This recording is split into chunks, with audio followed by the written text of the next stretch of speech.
Greetings and welcome to this week's edition of Newsmakers TV, featuring analysis and commentary from Santa Barbara's top journalists. On the air since 2014 as Santa Barbara's most popular and provocative local news program. I'm Jerry Roberts. It is Friday, June 2nd, 2023. I'm very pleased to welcome back my colleagues and amigos, Nick Welsh, executive editor, and at least since Starshine stopped writing, award-winning columnist for the Santa Barbara Independent, and Josh Molina, political reporter, journalism educator, and host of the global smash hit podcast, Santa Barbara Talks. Thanks, fellas, for coming. Lots to talk about this week.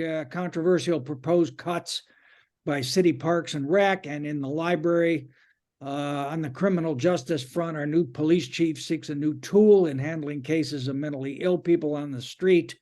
But 2 more deaths by drug overdose in the county jail, and the work from home movement takes a toll on commercial property in Santa Barbara. But the big story of the week seems to be the civic soap opera unfolding over the 987-member State Street Advisory Committee, where its $800,000 consultant presented some preliminary plans that fell flat. Josh, recap what happened and why it was such a mess. So MIG, the consultant, presented the 3 plans, and I should say 3, but there's lots of little subset underneath in those individual plans for what State Street might look like based off of all of the community feedback and workshops and their own analysis. And they had a big meeting at the Faulkner Gallery, and wow, it got kind of out of hand and fell off the rails. It was a meeting where you had some of the most influential people in the city in the room. And when that happens, you are going to have conflict. And there was conflict in terms of the presentation, conflict in terms of the bike people versus the outdoor dining people versus the people who want to reopen the cars. And you had members of the public. And it got a little pissy and a little bit people were sort of bickering about themselves, about the issues. The big thing is that these renderings were kind of fantasy island. They look nice.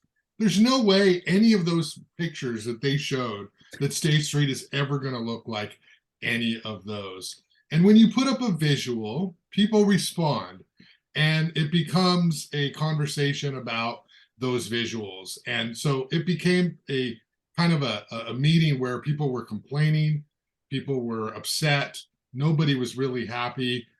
Nick Welsh, I'm sure, is going to be able to add a lot to this because he was at the meeting, but I watched the 3-hour and 15-minute version of it on YouTube, wishing the whole time I was in the room to watch this meeting. I just want to say one thing. There was an exchange that really captured my attention between developer Peter Lewis and State Street master planner Tess Harris. She works for the city, not the She works for the city. Correct? And most people I talk to, and I met Tess quickly, sort of just walking around City Hall, but I've never had a one-on-one conversation with her. Most people tell me that she's fantastic, she's great. She's a former planner, I believe, at the county, and she's in charge of this. Now, Peter Lewis, he wants to build housing. He's a developer. He's got housing downtown. And he takes the stand and he says, this is the first time that I have heard city engineers, city traffic planners say that they want to make State Street a bicycle thoroughfare. And this is shocking. Why did we not know this at the beginning? Was he on the committee, or was he just? He is on the committee. And Tess Harris says, excuse me, sorry to interrupt, excuse me. And most people in that group dynamic meeting situation, especially well, I'll just say most people, to defer and sort of stop talking and let that person talk. Peter Lewis was not having it. He said, no, I don't deserve to be interrupted right now. I'm talking and I'm going to finish. And then he proceeded to finish his thing. And so he talked over her, and it really illustrated the tension in the Yeah. room on this issue about what State Street is going to look like. And I don't think anyone walked out of that meeting feeling any closer to a final outcome than when Hey, it's. Nick, well, you wrote two pieces on it, but it really seemed like the bicycle issue just kind of hijacked the whole conversation. And what, I mean, was it really a surprise or what, I mean, you're obviously pro bike, but Yeah, it's I'm okay. about as knee-jerk pro-bike as you're gonna get. And I would say, what this whole thing, the event last Wednesday, it was a dress rehearsal. It was meant to be a dress rehearsal, and we're gonna see, you know, where the wild hairs are that need to be combed over. What they discovered was there was no shortage of wild hairs, and they weren't really ready for a dress rehearsal. And that a lot of the committee members hadn't seen the plans in any detail. They didn't have any written handouts. They didn't have anything that they could look at. And as Josh said, you know, the computer graphics. So they didn't show this to the committee before they presented it to the public? Yes, that's correct. I mean, I think they met with some of them and they got a whiff or they got a taste of it. But some of the committee members go, we didn't have anything in writing. And it's very confusing. Like, as Josh said, you have 3 plans with lots of subsection A, B, and C. So you really have like 9 plans or 9 variations on a theme. And the theme is, we have 80 feet wide river of concrete when you look at the sidewalks and the street and then the sidewalk on the other side. So that's storefront to storefront. Storefront to storefront, from basically the 400 blocks to the 1300 blocks. And how do you reconfigure that to make it activate the street and make it a place where people will want to be, and it will be a new urban neighborhood? And that's a hard picture to paint under the best of circumstances. And they start out and they have these very oblique illustrations that even if you're good at reading them, you're still confused. But then the whole bicycle issue erupted and they never got back on track. And, you know, so Peter Lewis looks like a bullet. Okay. So you have a big man, you know, mansplaining, you know, a woman. But the flip side is, she is a city staff member who is interrupting a member of the city commission. So it goes both ways in terms of who's interrupting who. And can you explain, really break down really simply what the issue is with the bikes? I mean, the issue with the bike is, A, should the bikes be on State Street at all? B, do they have bike lanes? C, maybe can we move the bike lanes? One of the ideas was it would go, bike riders would be redirected. If they're coming from the beach, they go up Chapala. If they're coming down State Street, they go down Anacapa. You know, I would say a bad idea, but I understand a lot of people, and the commission, who even thought it was a bad idea, would at least have liked to know why it was a bad idea before they were just told it wasn't on the table for consideration. And there was a lot of work, committee work, that hadn't been done when it was unveiled before the public. I think it wasn't cooked. Let's go with our bad analogies. It was not cooked all the way through, and people were hurting their teeth trying to swallow it. yeah. And Jerry, let me just say one thing. The room lacked a leader. Yeah, And where so, was that was my question. Where was Dave? David. He was there.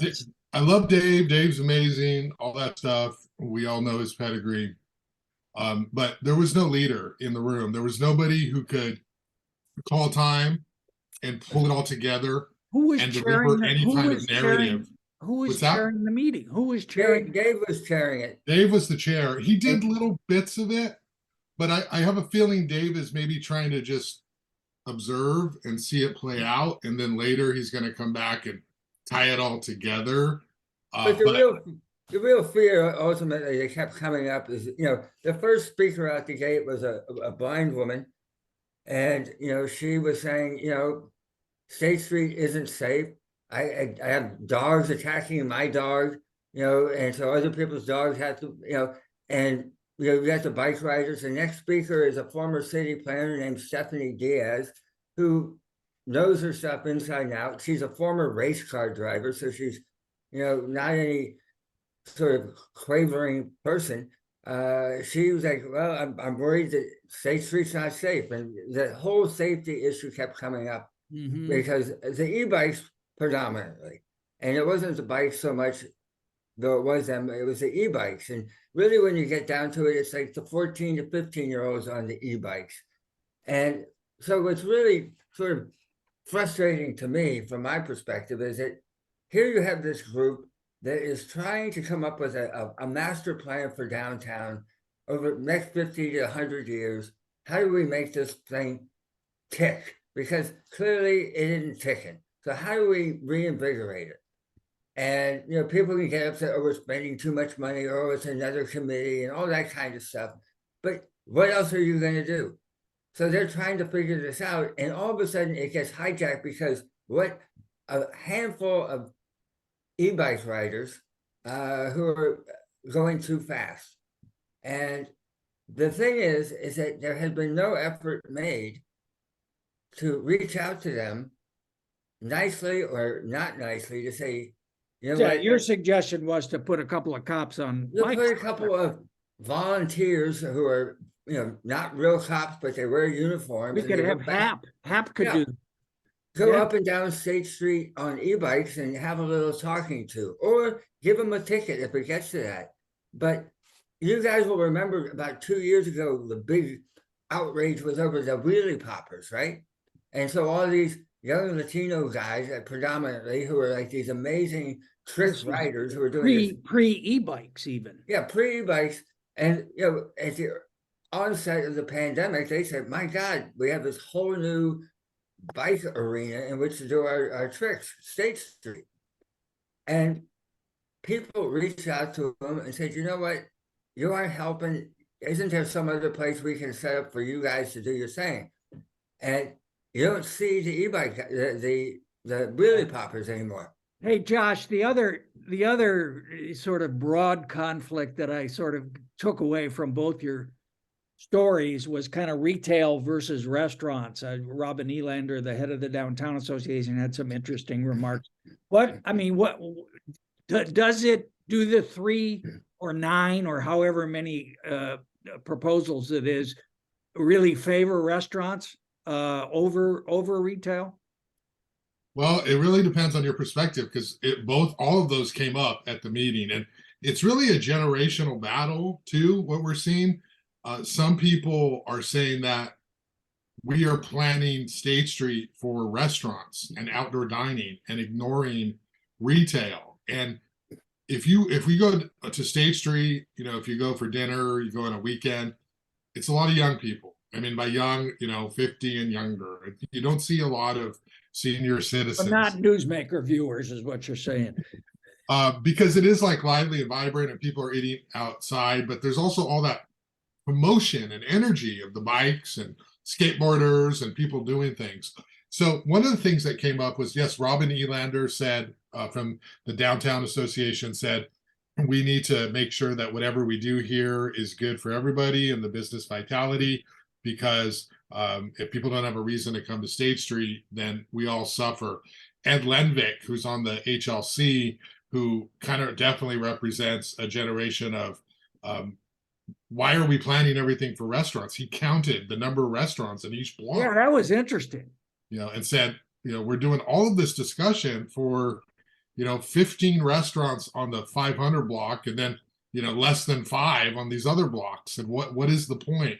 So there is that narrative. Dave Davis, one of the things he did say at the meeting was he wanted to see more vibrant drawings that showed outdoor dining. And instead, a lot of them showed a focus on the bikes. There was outdoor dining kind of on the sidewalks, what exists there. So people see different things depending on what they want to see and what they like.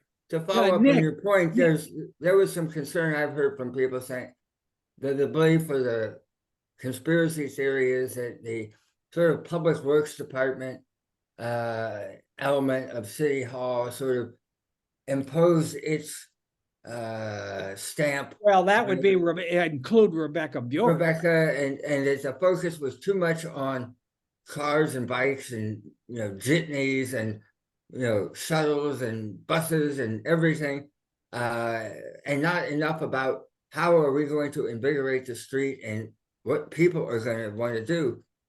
And it did seem, whether this was a hijacking or it was just it's a clear, important question that has to be addressed. How does everybody get along on the street? Yeah, But- I think about, this is sort of the revenge of Rob Dayton. He's they forced him out. He was Mr. Bicycle, so yeah, you deal with it. But, And, he would have done, Jason I think, Harris, who's just, boy, he got out of town 2 steps ahead of the posse. I think Rob Dayton, he was a major, transportation planner for the city, and a big advocate for cycling and commuter cycling.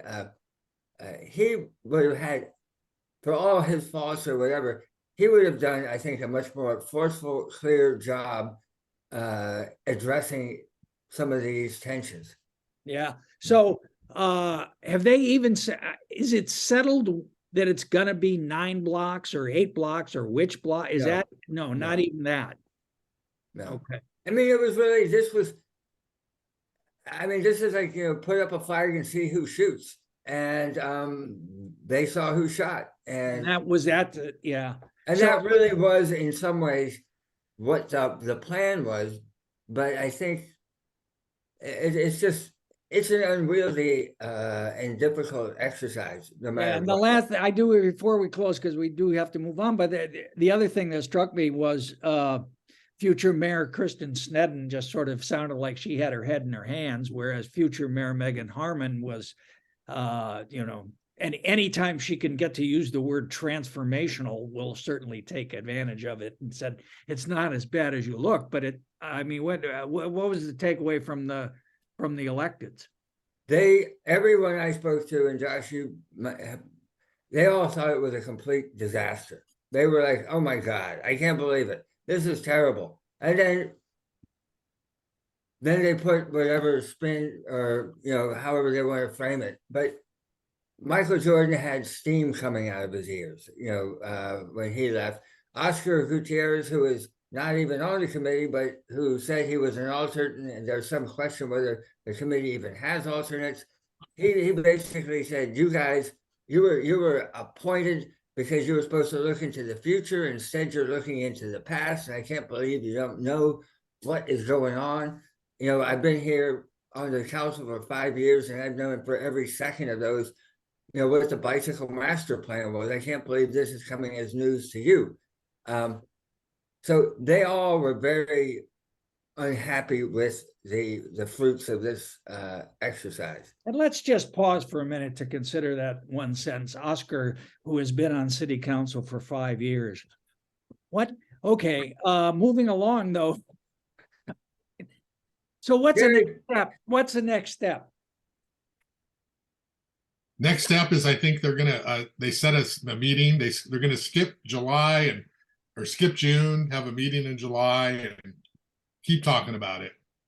So this isn't going to council or anything. So is the consultant going to go back and redraw this all out, or what, based on? Yeah, they heard loud and clear the direction from the committee members and members of the public. The committee's too big.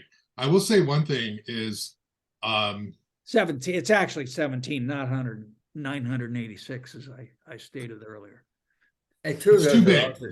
You're not going to ever get consensus with that many people. And so if you're the council that approved that large of a body, you should kind of know you're going to have stuff like this happen. I think that there's a reason why councils and board of supervisors are, at least in this kind of smaller market, 5 or 7 people.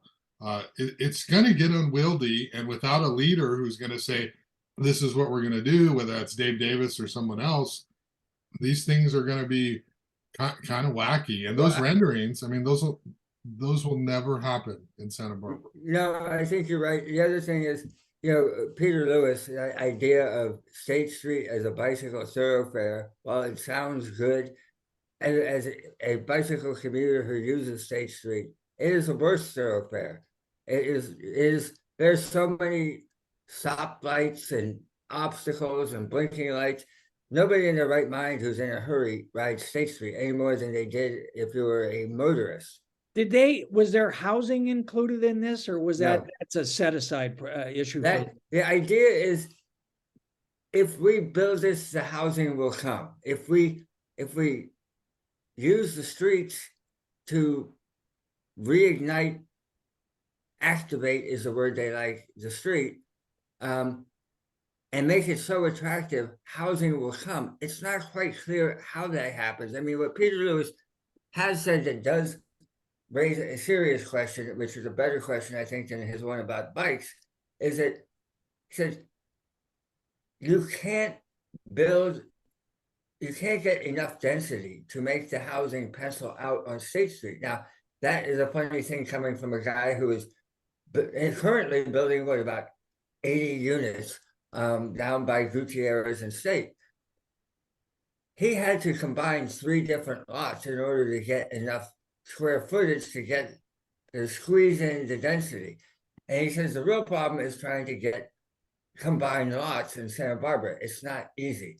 And so we've had developers like Jim Cannell up on with the 700 block say he was going to build a bunch of housing, and then he said, screw that, I'm going to build a hotel. So the easy out is build a hotel, but what we need is housing. All right.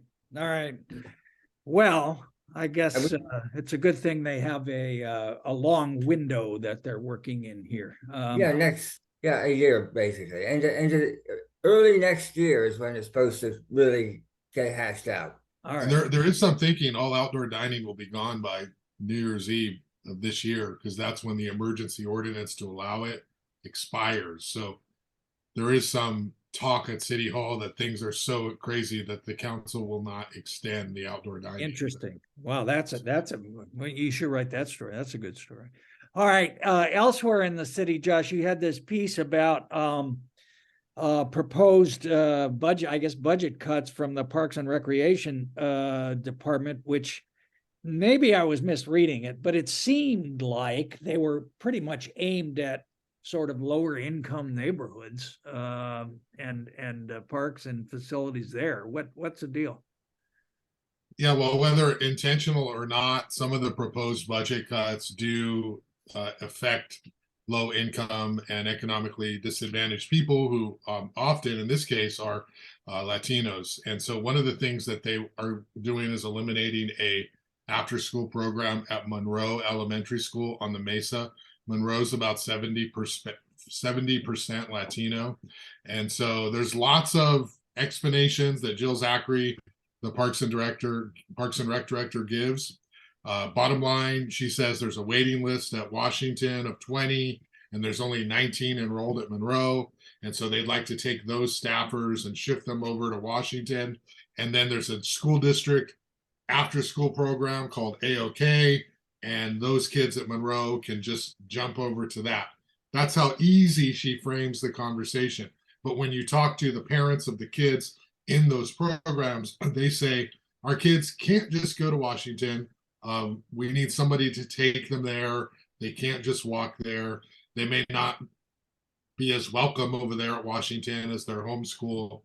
And also, AOK in the school district has told me, and I reported, that we don't know if we can accommodate any increased numbers. And the Parks and Rec department is saying they're not talking to each other, or they haven't. They're not talking. And then, so now what's going on is there's this battle between the city and the school district. The city council, Oscar Gutierrez among them, and Alejandro Gutierrez also saying that Hilda Maldonado, the superintendent, the school board, that they're not being responsive to these conversations about serving our youth, whether it's after school programs. Another program they want to cut is a summer camp with largely served Latinos. It was low income. Last year, they served 493 people. This year, it's going to be like 250 or something. And they're doing this to save, $63,000, a few $1,000s here. Finally, The budget also calls for new fencing around Dwight Murphy Field, parts of Ortega Park, the East Side Park. And Oscar Gutierrez's point was, when you put fencing, you're excluding people. The city says, well, we don't want all of that unsavory stuff like drug use and loitering and drinking. And some people think that's code for we want only certain kind of people using the park. So Yeah, you know, that's go kind of back what's to- going on. Go ahead, Nick. Yeah, I think Oscar's point a good one, but I think with Ortega Park before the whole renovation plan sort of blew up, there was a lot of complaints that of drug overdoses and people who were drunk and homeless just sort of hanging out and being a nuisance. The cops were called all the time. I mean, it was not a infrequent issue, and so for some parents, it was like, do I really want to have my kids hanging out here? And not everybody was put off, and not everybody was, offended by it, but a lot of people were.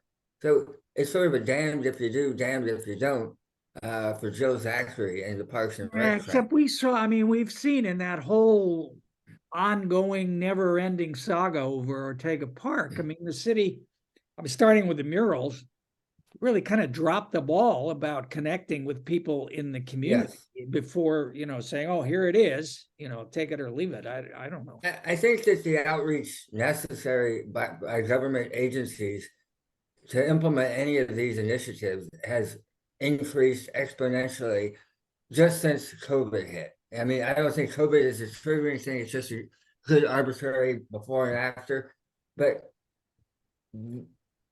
I think because we have district elections, people are more responsive and hair trigger, and if it looks like somebody's messing with their neighborhood, they get mad in a hurry. And the sort of paint by numbers outreach that was done before, which was good enough, it isn't good enough anymore. And this is a significant transition point that the city and other government agencies. That's a really good point. That's a really good point. The other thing is Jill Zachary, she's really good at capital programs, restoring the Cabrillo Arts Pavilion. She's really good at like parks, but that part of it. But when it comes to recreation, that's not her strong suit in terms of every year that we come up with the budget cycle. Programs, kids, recreation.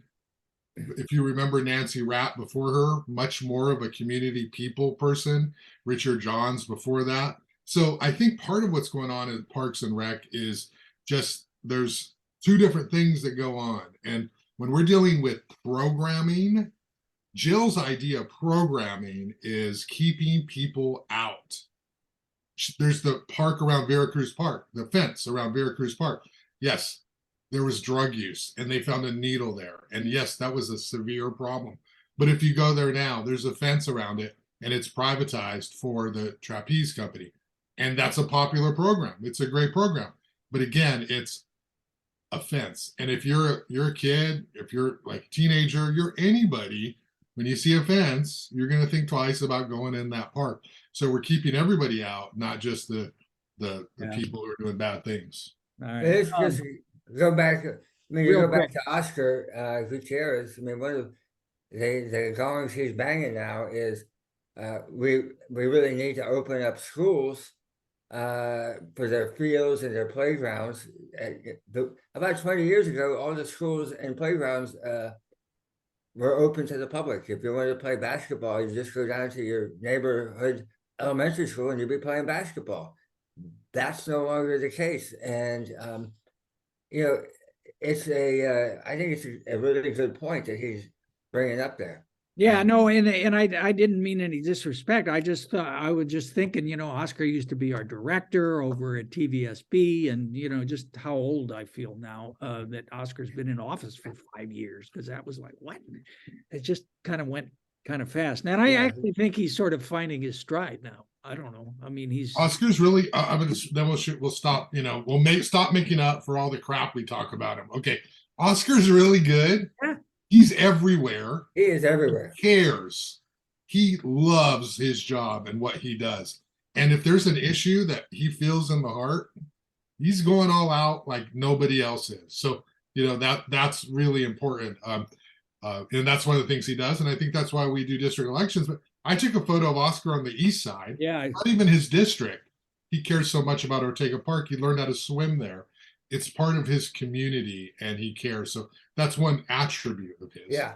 Yeah. So Oscar, before you send me a nasty email in the morning, I associate myself with Josh's remarks completely. All right.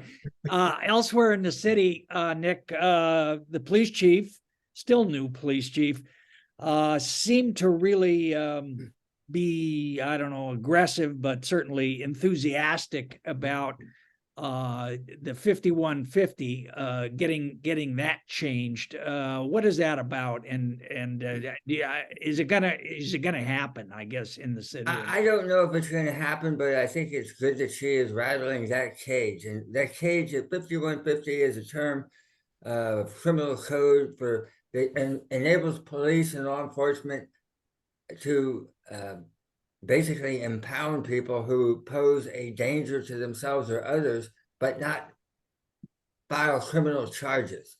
And typically what they could do is they would take them over to the county psychiatric health facility, otherwise known as the PUF.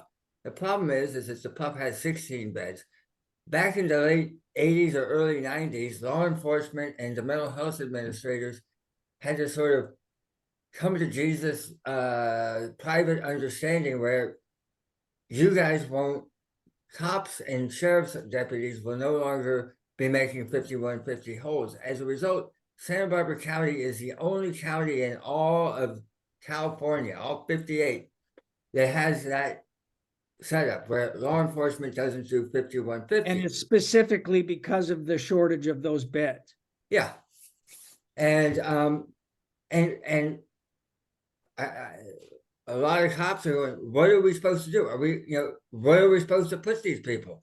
Are we supposed to put them in jail? Well, that is what ultimately happens. So when, Bill Brown, our sheriff, goes before the Board of Supervisors, he's going to be greeted anytime by a bunch of mental health advocates saying, what we need is beds, not cells.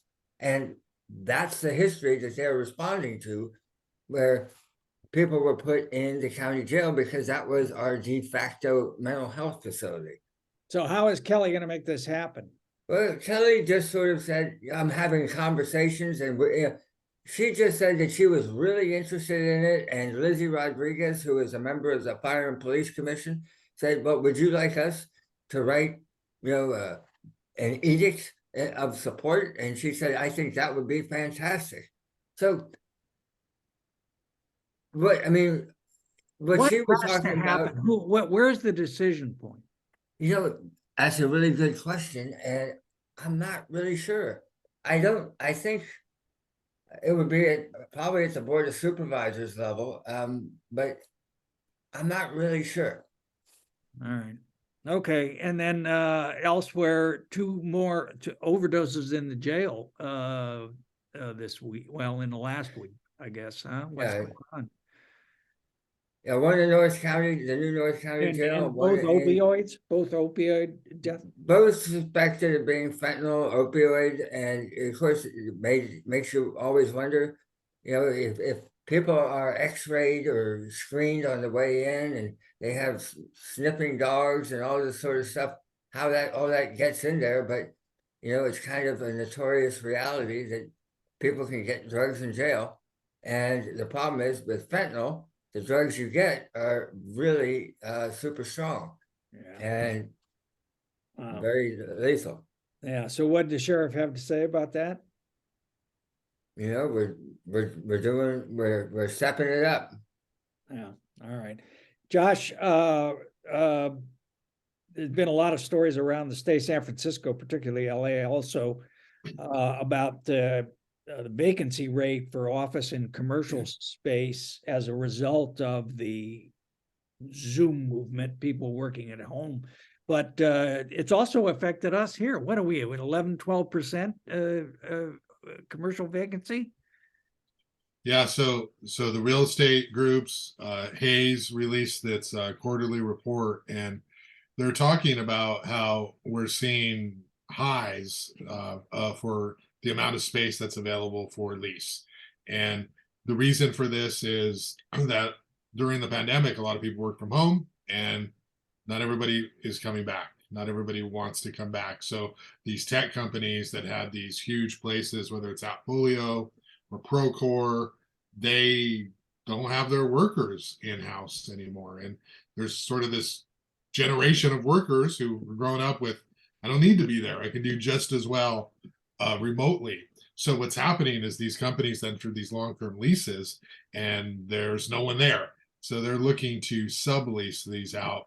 And the amount of office space that is available for that is not at an all-time high, but the highest that it's been in a long time. So we have a very low vacancy rate for apartments and a high vacancy rate for commercial space. So it seems like there's an opportunity there. But Well, the Yardi system took some office space upstairs from the former site of Surlis Harbor on State Street, and they're converting that to housing, and then the housing authority took it over, so they're going to make it affordable.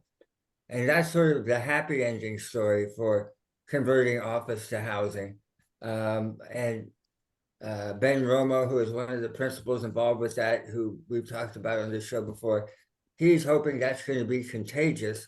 But what I'm hearing is that, you know, the specifics of that property are very unique, and that makes it convertible. But that, you know, the state housing codes are pretty challenging, and a lot of office buildings, it's not just an abracadabra, flick a light switch. There's a lot of zoning, not zoning, but building code changes that have to be satisfied, and they're quite technically daunting in some cases and expensive. But what is this thing called now? The builder's exemption, the builder's what? Remedy. What is it? Builder's remedy. The builder's remedy, that they can build whatever they want, pretty much with the new state law. I mean, the way it's sort of being rolled out. And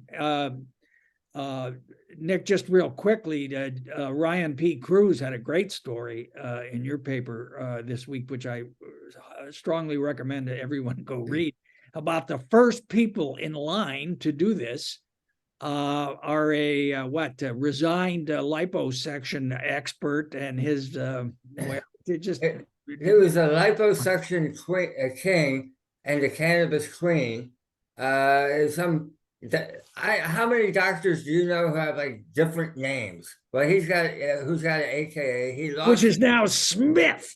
His name is Bob Smith, and you know, he had his medical license taken away from him because they were over-sucking the fat of people so aggressively that they were disfiguring them, and they were taking the fat and putting it into the gas tank of their Mercedes. So they were, you know, it was biodiesel.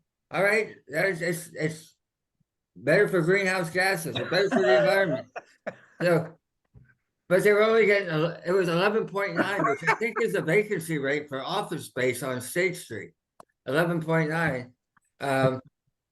You know, do you remember what the vacancy rate was before COVID? I mean, did you find that out when you were doing that story? Because that really was a striking number. It was low, right? Or it was high? I don't remember what it was. No. Well, yeah, and then they went bankrupt and moved to. And then they went into pot, and you know, they leased a bunch of warehouse space to cannabis operators when it was medicinal, not recreational. Yeah. And which got raided, but yeah, okay. Well, they're first in line. They're first in line to build what, 30 units on the 30 units on the Upper Riviera. Okay. Or the Lower Riviera, excuse me. We'll keep an eye on that one. Great I mean, story. I will say with the builder's remedy and talking to the city planners that it's not as cut and dry, like they can do whatever they want. As we're seeing with La Cumbre Plaza and the Taylor project, they can figure out ways to stall these projects if necessary. They can still deem a project incomplete. They can still require certain environmental review. And so I think that it's not like 5 meetings and that meeting, that building is going to go up. There's right. And that the conditions are as of when this legislation passed. You can't change the hold them rules. up for, yeah, stuff that goes beyond that. That's interesting. And then Josh, a sad story that we had talked about how cool it was that Fresco was moving downtown, but they didn't last long in that location, the restaurant. Yeah, Fresco had been in Santa Barbara 28 years, and it was fantastic food, pizza, salads, sandwiches, the whole desserts. The desserts were incredible. They were in Five Points. The owner, Mark Brouillard, told me his story. They raised the rent, a Florida property owner, in Five Points to 21 grand, and he closed. He found a restaurant in the El Centro building, or space in the El Centro building next to the Lobero. It was about half the rent, and things were going well. And then he closed on Monday. So I don't know why. He sent me a text message saying, I'll talk to you later, but I need time to heal. It seemed busy.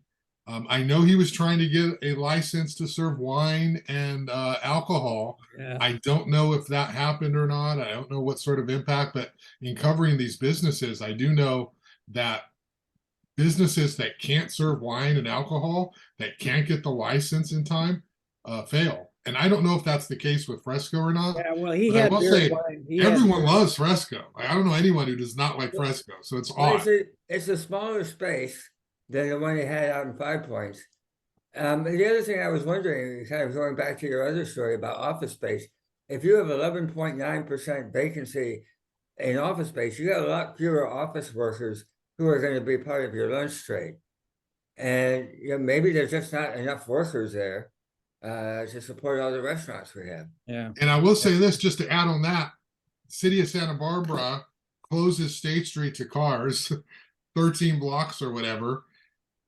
And there's a deficit in the downtown parking fund, and they're raising parking to $3 an hour and eliminating the first, or to only 1 hour free. Right. Again, these are things that don't add up with any sort of long-term vision and planning. We don't want cars. No one's parking downtown.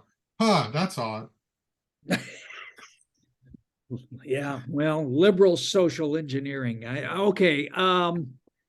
We're Josh, who's on a podcast this week? And we talked a little bit. Did we talk about the Greg Gandrud scandal or not? You talked about it last week. Yeah, that's right. I mentioned it. Yeah, yeah. Are you getting any traffic over there for the YouTube ban Greg Gandrud? YouTube took down my article with Greg Gandrud because he mentioned a certain treatment for COVID-19. You can watch the interview on my website, SantaBarbaraPodcast.com, if you want to. YouTube took it down, and Greg was outraged. I was more annoyed, amused. It's not censorship.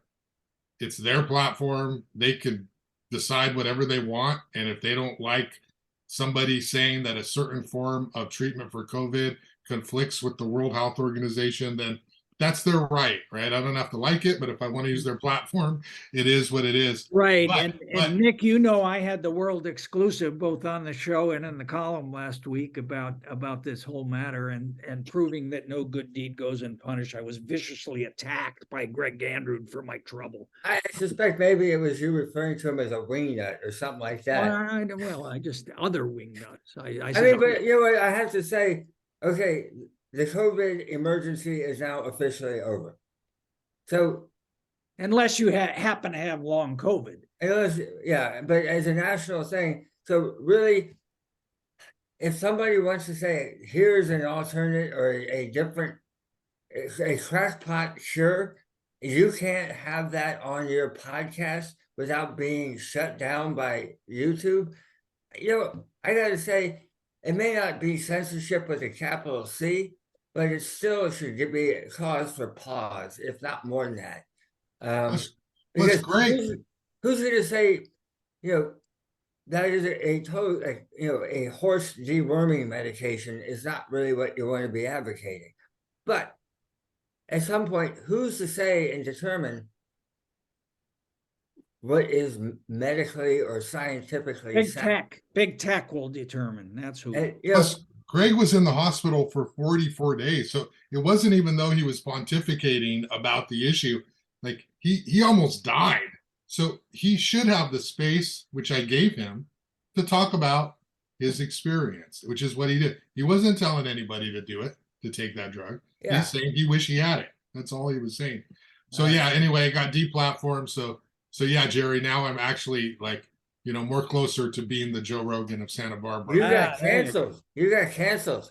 You got canceled. All right, we got 1 minute, Nick. We never heard of your up close and personal experience with Chubby Checker.